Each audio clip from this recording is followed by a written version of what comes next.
जिंदगी मिलना ये भाग्य की बात है, मृत्यु होना ये समय की बात है, लेकिन मृत्यु के बाद भी लोगों के दिल में जीवित रहना ये किए हुए कर्मों की बात है। पाण्याची मोटर अशोक महाराज नवीन आहे, बटन दाबले की पाणी ओढते, काय म्हणणे आहे तुमचं याच्यावर? पण मोटर जुनी झाली की पाणी येत नाही, त्याचा हेडपंप कदाचित खराब झालेला असतो। आता मला सांगा, विहिरीत पाणी नाही का? विहिरीत पाणी आहे, मग शेतकरी त्याच विहिरीतलं पाणी काढतो, बादलीने परत त्याच पाईपात टाकतो, पाईपातलं पाणी पाण्याला पाणी स्पर्श होतं आणि शेकडोनी पाण्याच्या बादल्या बाहेर येतात। मला तुम्हाला सांगायचं आहे, तसंच संत काय करतात, आपल्या ज्ञानरूपी विहिरीत, आपल्या या विहिरीत ज्ञानरूपी पाणी जरूर आहे, पण हे पाणी प्रचितीला येत नाही, म्हणून संत त्यांचं ज्ञान आपल्या कानरूपी पाईपात टाकतात, ते आपल्या ज्ञानाला स्पर्श होतं आणि आपलं ज्ञान प्रगट होतं। क्षणोक्षणाची करावा विचार, तरावया पार भव सिंधू। कार्य असं पाहिजे, हम रोए और दुनिया हसे। म्हणजे जर बाळाचा जन्म झाला आई आणि बाळ रडलं नाही तर डॉक्टर म्हणतात काहीतरी अडचण आहे, मग सगळे प्रयत्न करतात, दोन बोटाने मारतात, बाळ रडलं कि मग सगळ्यांना आनंद होतो। कबीरा कहे, जब हम दुनिया में आए हम रोए और दुनिया से, लेकिन ऐसी करनी कर चलो जब हम दुनिया से जाए हम हसे और हमारे लिए दुनिया रोए। आपण हसत जावं आणि आपल्यासाठी जगाने रडावं।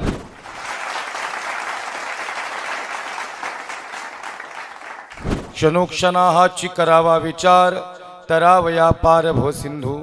नाशिवंत देह जाणार सकळ, आयुष्य खातो काळ सावधान।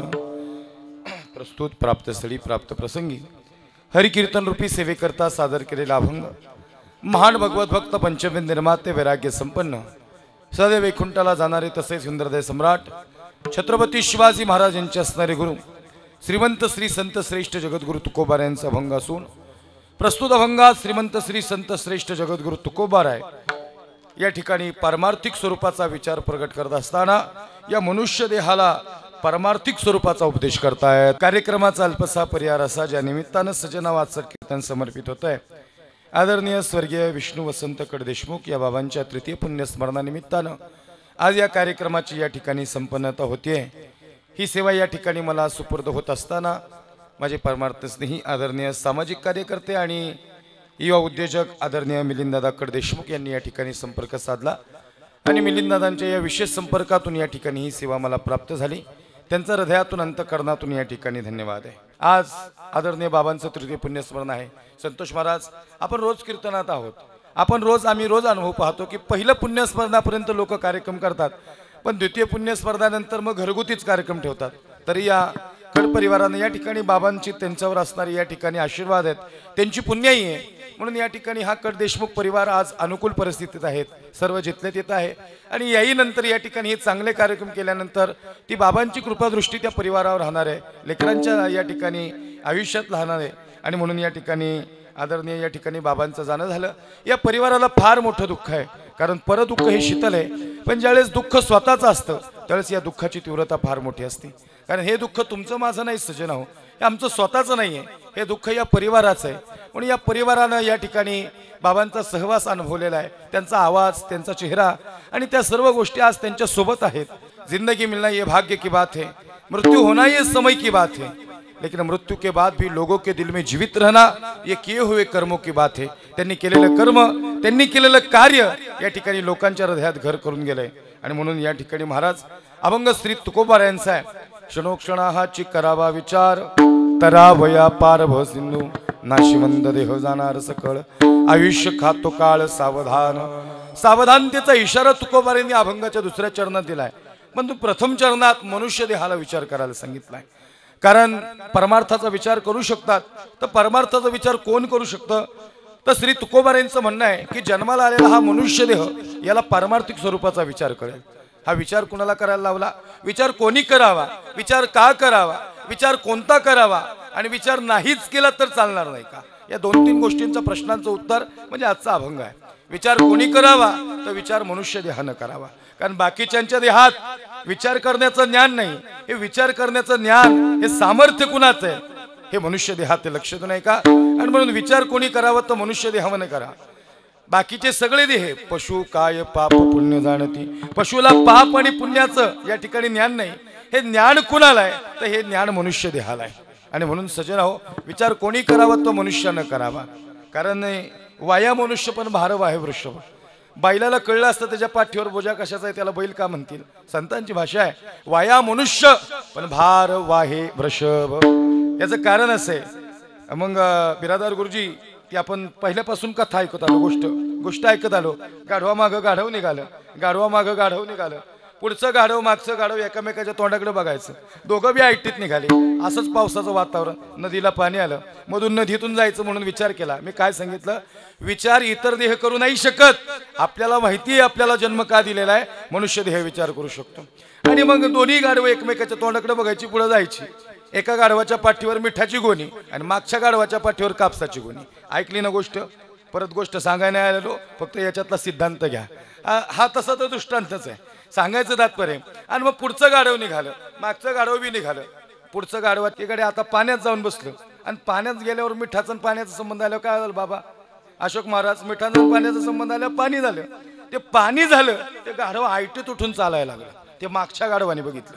ते म्हणलं गाड्याचं पाण्यात बसल्या हा, मग एवढं स्पीड वाढत असेल तर मी बी पाण्यात बसतो. आता कापसाच्या गोणीवाला बी पाण्यात बसलो. आता त्याला उठता येईल का?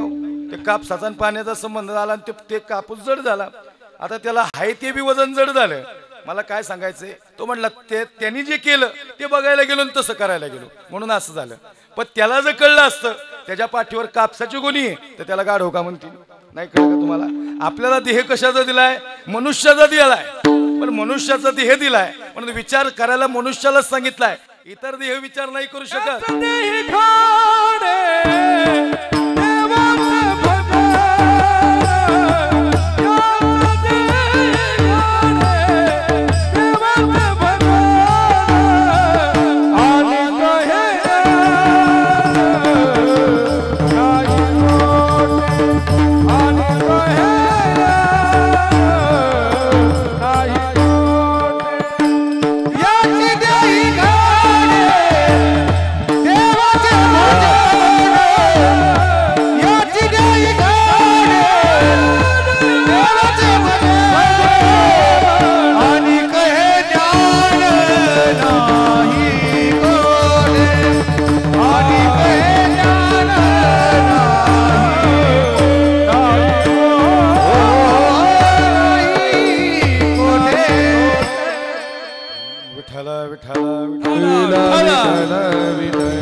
याच देही घडे देवाचे भजन आणि कहे ज्ञान नाही कोठे. म्हणून देवे दिला देह भोजना गोमटा. गेले काय घरी भजनाला दिला. देवे दिला देह भजना गोमटा. देह भजनाला दिला, तो आपण भोजनासाठी वापरला तो नंतरचा विषय. पण देवानं देह भजनासाठी दिला. आणि म्हणून इथं प्रत्येकात विचार करण्याची ताकद आहे. पण विचार करताना कोणी दिसत नाही. म्हणून संतांना वाटलं या मनुष्य देहातला सुप्त गुण प्रगट करावा. म्हणून महाराजांनी अभंगाचं पहिलं करावा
क्षणोक्षणा हाची करावा विचार तरावया पार भव सिंधू नाशिवंत देह जाणार सकळ आयुष्य खातो काळ सावधान। श्री तुकोबारे सांगतात प्रत्येकाने विचार केला, गेलेल्या गोष्टींचा विचार करू नका तर राहिलेल्या गोष्टींचा विचार करा। जे आपल्या समोर आहे ते पर्याप्त आहे त्याचा विचार करा। आणि मग विचार कशाचा करा? सारा सार विचार करावं सारा सार विचार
नामधरा कंठी विठोबाचे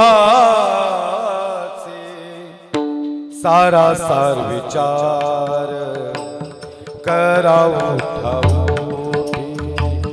सारा सार विचार करावं। आणि म्हणून तुकोबारीने जो विचार सांगितला महाराज तो विचार साराचा आहे, तो विचार परमार्थाचा आहे। पण महाराज विचारच का करावा? महाराज सांगतात विचार वाचून न पाविजे समाधान। माणसाचं जीवन हे कशावर आधारित आहे? तर माणसाचं जीवन हे विचारावर आधारित आहे। एखादा वेल एज्युकेटेड व्यक्ती जर एखाद्या कंपनीत कामाला लागला तर त्याचं नॉलेज तपासतात, त्याचं वजन नाही बघत। माणसाचं जीवन कशावर आहे? माणसाचं जीवन हे विचारावर आधारित आहे। म्हणजे त्याच्या क्वालिफिकेशनवर त्याची सॅलरी डिफाईन होती, त्याच्या वजनावर नाही, त्याच्या आकारावर नाही। म्हणून वाया मनुष्य पण भारव आहे वृषभ। खऱ्या अर्थानं मनुष्य देह दिसायला देह आहे, पण तो विचार करत नसेल तर तो पशुपशवादिकांपेक्षाही कमी नाही। आणि म्हणून इथं प्रश्नाला प्रत्येक जण विचार करू शकतो। मला सांगा एखाद्या एकादशीला काय होतं मग महाराज की सगळी भजनी मंडळ पंढरपूरला जातात, मग राहिलेले काही जे असतात पडद्याआडचे कलाकार ते विचार करतात गड्या आज मंदिरात भजन कुणी करायचं? मग ते म्हणले आपण आहे ना, म्हणले तुम्हाला येतं गाता? म्हणले मग घरात एक नंबर गातो आम्ही, काय बोलायचंच काम नाही। आणि म्हणले गाणार काच? मग 2-4 बोलावाला एखादा पकवाजा बसवतात आणि मग सगळे भजनी मंडळ बसतात। आता हे नव्याने भजनी मंडळ उभारीला येणार बरं का। आणि मग जे गायला सुरुवात करतात आणि मग जे सगळे म्हणतात वा वा, अरे म्हणले ओरिजिनल भजनी मंडळापेक्षा तुमचं भजन लय भारी झालं। ते म्हणले कसं काय? अरे ते म्हणले पण आम्ही घरातच गायचो। पण ते काय झालं, प्रत्येकात गाण्यातली शक्ती होती पण ती लपलेली होती, ती प्रगट कुणीतरी करायला लावली। तसं बसलेल्या प्रत्येकात विचार करण्याची ताकद आहे, पण संत उपदेश करतात आणि या मनुष्य देहातला विचार प्रगट करतात। इथं बसल्यापैकी 90 ते 95% शेतकरी वर्ग आहे, बरोबर? 100% गृहीत धरा पाण्याची मोटर अशोक महाराज नवीन आहे, बटन दाबले की पाणी ओढते। काय म्हणणं आहे तुमचं याच्यावर? पण मोटर जुनी झाली की पाणी येत नाही, त्याचा हेडपंप कदाचित खराब झालेला असतो। तसं काय होतं मला सांगा? हा मग मोटर जुनी झाली, आता मला सांगा विहिरीत पाणी नाही का? विहिरीत पाणी आहे, मग शेतकरी त्याच विहिरीतलं पाणी काढतो, बादलीने परत त्याच पाईपात टाकतो। पाईपातलं पाणी पाण्याला पाणी स्पर्श होतं आणि शेकडोनी पाण्याच्या बादल्या बाहेर येतात। मला तुम्हाला सांगायचं आहे तसंच संत काय करतात, आपल्या ज्ञानरूपी विहिरीत आपल्या या विहिरीत ज्ञानरूपी पाणी जरूर आहे, पण हे पाणी प्रचितीला येत नाही, म्हणून संत त्यांचं ज्ञान आपल्या कानरूपी पायपात टाकतात, ते आपल्या ज्ञानाला स्पर्श होतं आणि आपलं ज्ञान प्रगट होतं. क्षणोक्षणाची करावा विचार, तरावया पार भव सिंधू. हे कधी कळेल? मी वासुदेव तत्वता कळो येईल विचारिता. आणि विचार करा, आणि जर नाहीच विचार केला तर काय होईल देहाचं? दुसरं चरण नाशिवंत जाणार नाशिवंत जाणार नाशिवंत जाणार सकळ नाशिवंत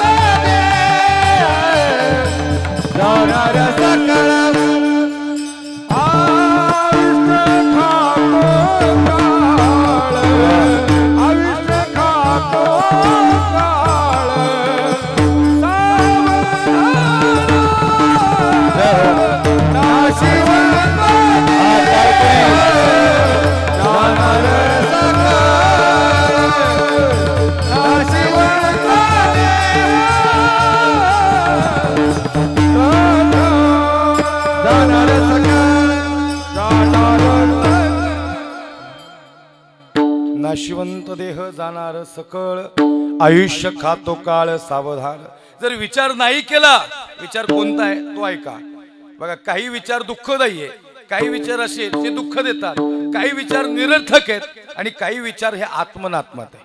आत्मनात्म विचार लय महत्वाचा आहे. काही विचार बिरादर गुरुजी असेच जे दुःखदायी विचार आहेत, काही विचार असे जे निरर्थक आहेत. आता 4-5 मित्र सहज कट्ट्यावर बसले ना बाबा, ते विचार काही नाही, ते निरर्थक विचार. असे 4-5 जण म्हणले, बसले आणि बसल्या बसल्या विचार आला. तो म्हणलं का रे, मला असं वाटतं जर समुद्राला आग लागली की मासे कुठं जातील? तुम्ही जागेन सगळे, पावसा पाण्याचं म्हणलं तसं जाय कसं काय नाही, गारटलेत का तुम्ही? समुद्राला आग लागली काय म्हणले, मासे कुठं जातील? त्याच्या बाजूचं म्हणलं मासे, मला वाटतं जर समुद्राला आग लागलीच तर म्हणले मासे जाडावर जातील. ते म्हणलं अरे तू लई वेडा आहे म्हणले. अरे मासे जाडावर जायला ते काय म्हशी येत तेव्हा? मला काय सांगायचंय, हा सगळा जो विचार चालला याच्यातून काय अर्थ प्राप्त झाला का? या सगळ्या, आणि मग ते चौथ्याला कळलं मासे झाडावर जात नाहीत, आणि मग त्याला कळलं समुद्राला आग लागत नाही. हे कधी कळलं? एक तास विचार केला, पण या विचाराला निरर्थक विचार म्हणतात. तुकोबाराय सांगतात, गड्या आम्ही जो तुम्हाला विचार सांगतो तो तुम्ही करत नाही. तो विचार आहे भगवंताच्या नामचिंतनाचा, भगवत चिंतनाचा, त्याच्या नामस्मरणाचा विचार. आदरणीय बाबांचं जीवन हे नामस्मरणात व्यतीत झालं. आयुष्यभर कष्ट केलं आणि या कष्टातून या ठिकाणी प्रपंच फुलवलेला आहे. ऐका मला काय सांगायचंय, हा तात्विक विचार सांगितलेला आहे, तो आत्मनात्म विचार आहे. शास्त्रात त्याला भाषा आहे कोहम, कतमितम आणि जातम. मी कोण आहे, मी इथं कशासाठी आलो आणि हे सगळं आवरून मला कुठं जायचंय? या 3 प्रश्नाचं उत्तर माणसाला पडलं पाहिजे. मी कोण आहे, तर मी वासुदेव तत्वता. हे कधी कळेल? कळो येईल विचारिता. मी इथं कशासाठी आलो आणि हे सगळं आवरून मला कुठं घेऊन जायचंय? लक्षात नाही का? मग तसा विचार केला तर इथं कोण कुणाची साथ देईल काय सांगता येत नाही. सजनाओ, हा देह नाशिवंत आहे आणि जावं एकट्यालाच लागणार आहे, जावं एकट्यालाच लागणार आहे. मौत से हर किसी की रिश्तेदारी, आज मेरी तुकल तेरी बारी, एक पाहती एकाची धवनी. पहा तुम्ही, आया सो जाएगा राजा रंग फकीर, कोई सिंहासन चढ़ गया, कोई बांध गया जंजीर. अशा अनेक आले आणि अनेक जण गेली, पण सगळीच लक्षात नाही राहिली बरं का. काही जण लक्षात राहिली. कोण्याही क्षेत्रात शेवट गोड झाला. शैक्षणिक क्षेत्रात शेवट गोड आहे, सामाजिक क्षेत्रात शेवट गोड आहे, धार्मिक क्षेत्रात शेवट गोड आहे, राजकीय क्षेत्रात शेवट गोड आहे. कोणीही क्षेत्र, राजकारणात एखाद्या समाजाचं काम सहज घडून जावं, धर्माच्या कामात एखादं धर्माचं काम सहज घडून जावं. राजकारण म्हणजे सुंदर समाजकारण आहे. एखादं राजकारण म्हणजे एखादं समाजकारण करत असताना समाजाच्या उपयोगी आपण यावं, म्हणजे त्याच्या आयुष्यातली सार्थकता आहे. लक्षात नाही का? शैक्षणिक क्षेत्रात एखादा आदर्श शिक्षक पुरस्कार मिळावा, हा शैक्षणिक क्षेत्रातला शेवट गोड आहे. अजून आध्यात्मिक क्षेत्रात एखादा पक्वाजा व्हावा, एखादा कीर्तनकार व्हावा, एखाद्याच्या घरात नामस्मरण करणारा कोणीतरी जन्माला यावा, हे त्याच्या जीवनातली सार्थकता आहे. हा आध्यात्मिक क्षेत्रातला शेवट गोड आहे. आणि खऱ्या अर्थानं सामाजिक क्षेत्र, आर्थिक क्षेत्र, धार्मिक क्षेत्र, अनेक क्षेत्रात गोड शेवट गोड करता येतो. तुकोबारांचा शेवट गोड झाला, याचसाठी केला होता टास शेवटचा दिवस गोड व्हावा. पण ऐका, तुकोबारांचा शेवट गोड झाला याचं कारण माहितीये, सदा नाम घोष करू हरिकथा तेने सदा चित्ता समाधान. अजून सोपं सांगतो महाराज, जसा जन्माचा सोहळा आहे तसा मरणाचा सोहळा आहे. हे कीर्तन काय माहिती का, हे कीर्तन ऐकून हे बघा, तुम्ही जाणार आहे, मी कधी ना कधी एक ना एक दिवस जाणार आहे, पण जाताना आमच्या चेहऱ्यावर समाधान पाहिजे, नाही समाधान पाहिजे. म्हणजे कबीरा कहे जब हम दुनिया में आए, कबीरा कहे जब हम दुनिया में आए. बरं आता हे असं संत कबीरांचा एखादा दोह सांगायला लागला ना, मिलिंद दादा एवढं सोपं नाही बरं काय, तुम्ही फार उदार अंतःकरणातून आम्हाला बोलावले, नाही तर काही नाही, आमच्या तारखा घेऊन कॅन्सल केल्या. ते म्हणले कबीर महाराज कशाला बोलायचं, त्याचं नाव कबीर आहे. आता ते नाव बी संत बी तुम्ही जाती धर्मात अडकून ठेवले का. माझं बोलणं असलं ते लक्ष देणं काही खरे आहे. महाराज आमचा एक दुसरा जोडीदार आहे, ते म्हणलं कबीर महाराजांनी त्यांच्या मुलाचं नाव कमालच ठेवलं. अरे नावावनी काही चर्चा आहे, काम महत्वाचं आहे, लक्ष देणं का कार्य महत्वाचं आहे. आता ते म्हणले कमालच नाव काय ठेवलं, शिवाजी महाराज का नाही नाव ठेवलं, नाही लक्षात आलं का तुमच्या. ते म्हणले शिवाजी नाव का नाही ठेवलं, कमालच का ठेवलं. त्याला म्हणलं बाबा, संताची पायी खर्चावे शरीर आणि सांगतच हे कबीर कमालाशी. आता हे नाव आम्ही घेतलं का, हे नामदेवरायांचा अभंग आहे. म्हणजे जर तुम्हाला नामदेवराय अभंगात नामदेवराय मान्य नाही त्याचा अर्थ असा झाला. आता हे समजून सांगायला लागलं, ही भूमी कुणाची आहे, ही शेख मोहम्मद बाबा अनगडशाह फकीर, हे सगळ्यांना सोबत घेऊन जाणारा महाराष्ट्र. कुणाला एकाने थोडीच महाराष्ट्र उभा केलाय. संत ज्ञानेश्वर महाराज, तुकोबाराय, निवृत्तीदादा, सोपान काका, हे सर्व सकल संत, सेना महाराज, रोहिदास महाराज, अनेक संत या ठिकाणी, सावता महाराज, हे सगळे संत या ठिकाणी मनुष्य जन्म या मनुष्याची सार्थकता सांगण्यासाठी आली. आणि म्हणून या ठिकाणी महाराज सांगतात, हा देह कसा आहे तर नाशिवंत देह, जाणार सकळ, आयुष्य खातो काळ सावधान. आणि म्हणून देह जाईल जाईल त्यासी काळोबा खाईल, राहिला नाही आलेलं, एक ना एक दिवस प्रत्येकाला जायचंय. मग जाताना कोणीच आपल्या सोबत नाही. जन हे सुखाचे दिल्या घेतल्यांचे, अंतकाळीचे नाही रे कोणी. जो जबलग, हा बघा कबीरजींचं वर्णन सांगतो परत एकदा. हा आता मी मगाशी सांगितलं, कबीरा कहे जब हम दुनिया में आए, हम रोए और दुनिया हसे. कार्य असं पाहिजे, हम रोए और दुनिया हसे. म्हणजे जर बाळाचा जन्म झाला आई आणि बाळ रडलं नाही तर डॉक्टर म्हणतात काहीतरी अडचण आहे. मग सगळे प्रयत्न करतात, दोन बोटाने मारतात, बाळ रडलं की मग सगळ्यांना आनंद होतो. कबीरा कहे जब हम दुनिया में आए, हम रोए और दुनिया हसे, लेकिन ऐसी करनी कर चलो जब हम दुनिया से जाए, हम हसे और हमारे लिए दुनिया रोए. आपण हसत जावं आणि आपल्यासाठी जगाने रडावं. आदरणीय बाबांचं जीवन आहे, समाधानाचं जीवन आहे, समाजासाठी व्यतीत झालेलं जीवन आहे, परिवारासाठी झगडलेला योद्धा हा बाप आहे. सांगायचं तात्पर्य अंतःकरणातून परमार्थ केला माणसांनी. आणि म्हणून तुका म्हणे का मरणची जरे, उत्तमची उरे कीर्ती मागे, पण नाशिवंत देह. बाकी सगळ्या गोष्टींचा विचार, सगळ्या गोष्टी, पण बाकी सगळी प्रेम स्वार्थी प्रेम आहेत महाराज. हा कोण कुणाचं इथं. नाशिवंत देह जाणार सखळ, आयुष्य खातो काळ सावधान. मनुष्यनोक्षण हाची करावा विचार. या मिलिंद भाऊ, तरावया पार भव सिंधू विठोबा रखुमाय,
क्षणोक्षणाची करावा विचार. तरावया पार भव सिंधू, नाशिवंत देह जाणार सकळ, आयुष्य खातो काळ सावधान. सजन हो, आज या ठिकाणी आदरणीय बाबांच्या तृतीय पुण्यस्मरणानिमित्त ही सेवा या ठिकाणी माझ्याकडे आली, त्यासाठी या कडे परिवारांचे या ठिकाणी अंतःकरणातून धन्यवाद.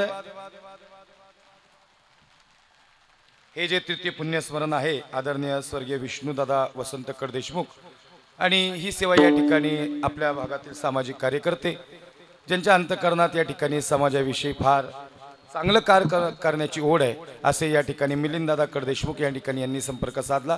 थोडं पावसाच्या वातावरणामुळे थोडासा मध्ये आधी विक्षेप या ठिकाणी होतोय. सजना हो, पाऊस या ठिकाणी थोडंसं पावसाचं वातावरण थोडं वाढलेलं आहे, थोडं कमी होतंय, थोडंसं जास्त होतंय. आणि मग तरी आपण या ठिकाणी या कीर्तना श्रवण करण्यात या ठिकाणी बसला आहात. आपल्या अंतःकरणातून धन्यवाद आहे. सजना हो, संकल्पित वेळेत या ठिकाणी सेवा करण्याचा प्रयत्न केला. तुमच्या समोर निम्म या ठिकाणी अंग माझं भिजलेलंय.